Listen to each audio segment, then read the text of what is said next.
দিল তো আমার বাজিটা নিয়ে গেল তো। আর একটা বার যদি নিয়ে যায় তোমার একদিন আমার 364 দিন।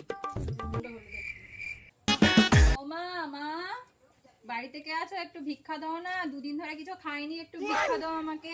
হ্যাঁ আমি আর তোকে ভিক্ষা দেবো আর কি। আমি ভিক্ষা দেবো না, আমি ভিক্ষা দিয়ে আমি কথা শুনছি।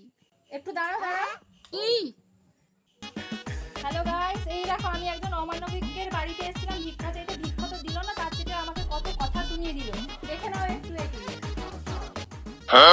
এই যে লো লো লো লো দেখো অমানবিক বলেছিলাম যেই বৌমা, সেই বৌমা থেকে তার শাশুড়িটা খুবই ভালো, আমাকে কিছুটা সাহায্য করলো। আর বৌমাটা তো কি কিপটারে বাবা, আমাকে কিছু সাহায্যই করলো না।